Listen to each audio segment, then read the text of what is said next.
Assalamualaikum warahmatullahi wabarakatuh. Perkenalkan, saya Muhammad Anas Kawabi. Di sini saya sebagai pembawa acara pada podcast hari ini. Baik, hari ini kita akan mendatangkan tamu dari Universitas Dr. Subandi. Mari kita persilakan masuk untuk tamunya. Assalamualaikum Mas. Waalaikumsalam Mas. Monggo duduk dulu Mas. Baik Mas, gimana Mas kabarnya? Alhamdulillah baik Mas. Alhamdulillah, sehat. Tiap hari di Alhamdulillah Mas.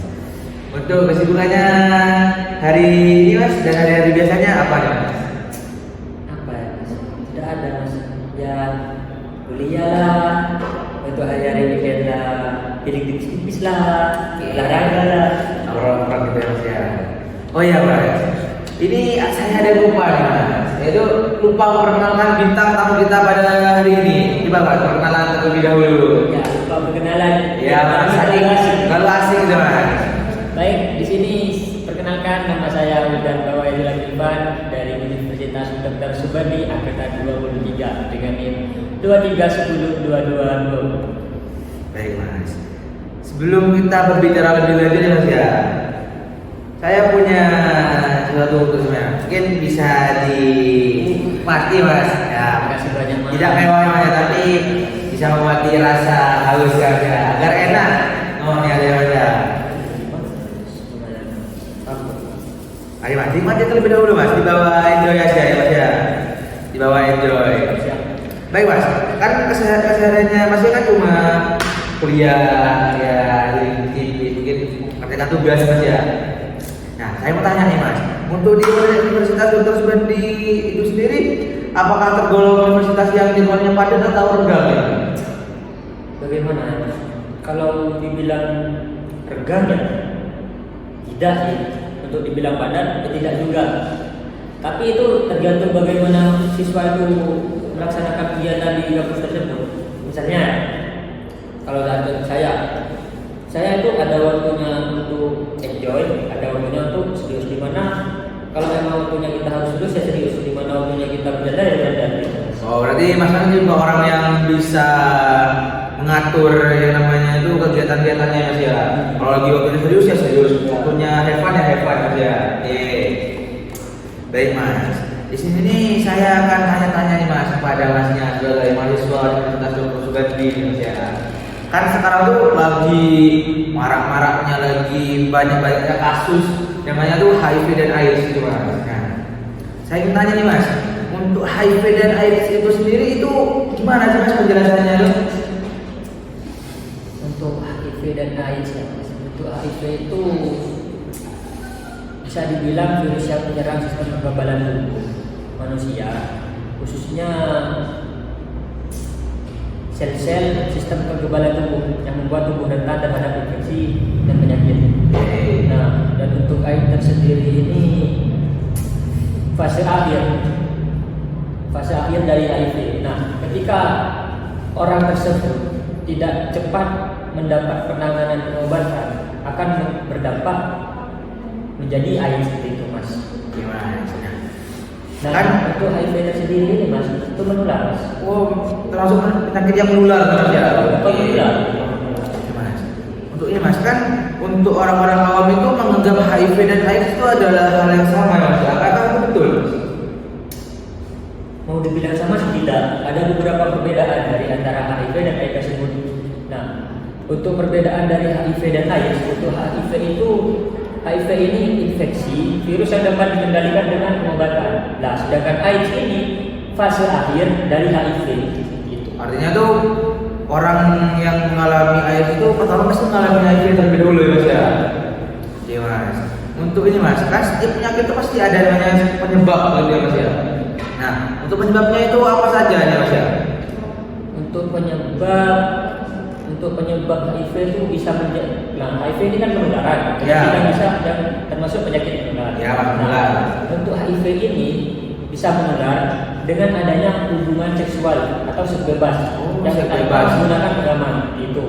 Nah, yang kedua itu penggunaan jarum suntik yang sama. Nah, misalnya satu jarum suntik digunakan untuk 2 orang seperti itu. Oh, iya, Mas. Nah, sedangkan pasien yang pertama yang menggunakan jarum suntik tersebut itu menggunakan mendapat atau terjangkit penyakit HIV.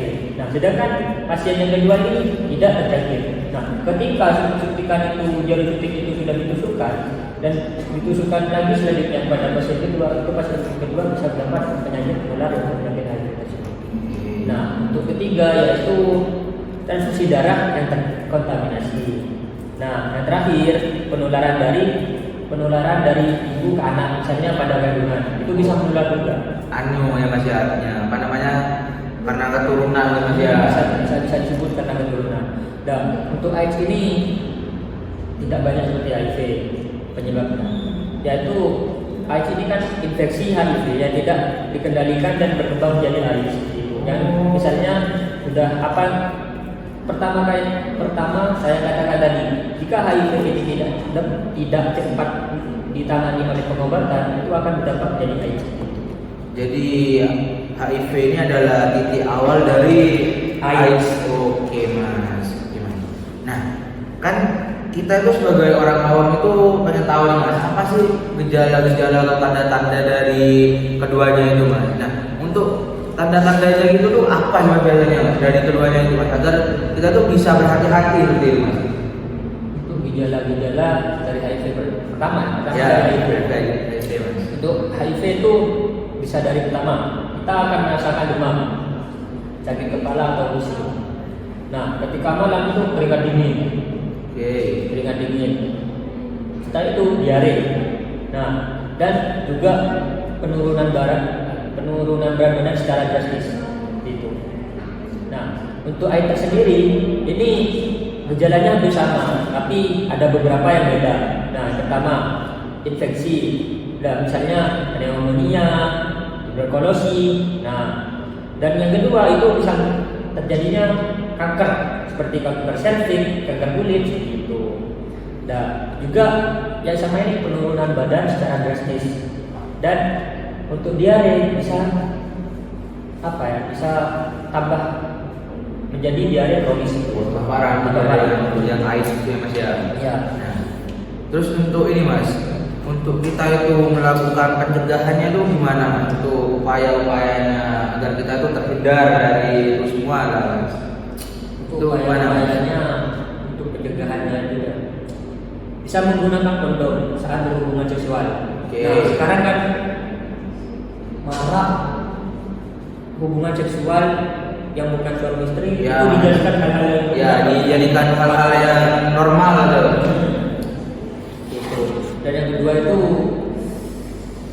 jangan menggunakan jarum suntik yang terkontaminasi. Apa yang tadi saya sebutkan tadi, yaitu menggunakan satu jarum suntik untuk 2 pasien, itu bisa meninggal. Dan kita untuk mencegahnya, jangan menggunakan jarum suntik yang sama dengan pasien yang lain. Sendiri-sendiri ya jarum suntiknya 2 pasien. Kan ada kata pepatah, lebih baik mencegah daripada mengobati. Oke, mantap. Lalu apa lagi Mas upaya-upaya yang mungkin untuk kita itu mencegah agar kita itu tidak terjangkit ya Mas? Ada beberapa lagi. Yang jangankan jarum suntik sudah, dan menggunakan kondom, hubungan seksual. Nah, selanjutnya itu pastikan transfusi darah yang aman. Yang terakhir ada setelah transfusi darah yang aman ini, jangan berbagi peralatan yang terinfeksi seperti sama pada saat menggunakan jarum, itu tidak boleh. Nah, yang keenam, lakukan pemeriksaan kehamilan pengobatan pada ibu yang terjangkit HIV. Takutnya ketika ibu itu melahirkan bayi, takutnya bayi itu terjangkit juga. Nah, itu ada cara-cara untuk mencegah agar bayi itu tidak terjangkit HIV seperti ibunya. Tapi mungkin untuk hal-hal seperti itu kita bisa tanyakan ke bidan-bidan yang sudah ahlinya. Oke Mas, artinya itu HIV ini bisa menjangkit janin yang masih di dalam kandungan Bisa. Oke Mas. Baik Mas, untuk informasi-informasi yang telah Masnya sampaikan nih Mas kepada saya, kepada kita, itu sangatlah informasi Mas ya, dan sangatlah bermanfaat. Jadinya itu kita itu menjadi waspada tentang HIV dan AIDS itu, dan juga pengetahuan kita juga bertambah Mas. Dan soalnya sekarang tuh di kalangan-kalangan remaja seperti anak-anak SMA, bahkan bukan anak-anak SMA dan mahasiswa, anak SMP pun itu bisa melakukan hal-hal seperti itu yang bisa terjangkit penyakit HIV tersebut, seperti misalnya ambil contoh gampangnya saja, pergaulan bebas dan seksual seksual itu. Oh iya. Ya. Artinya itu sangat-sangat diwaspadai harusnya ya, Mas ya. Dan apalagi ya di Jember sekarang lagi meningkat sekali Mas ya, yang namanya tuh kasus HIV dan AIDS itu sendiri Mas ya. Pergaulan bebas itu sekarang dijadikan hal-hal yang biasa seperti kalangan remaja. Ya Mas. Terima kasih ya Mas ya telah memberikan informasi tentang apa sih itu AIDS dan HIV itu secara mendalam Mas ya. Baik, untuk teman-teman sekalian, terima kasih telah menonton podcast pada hari ini. Mungkin itu saja yang bisa saya sampaikan. Saya sebagai pembawa acara pada podcast hari ini, terima kasih dan selamat berjumpa pada podcast selanjutnya.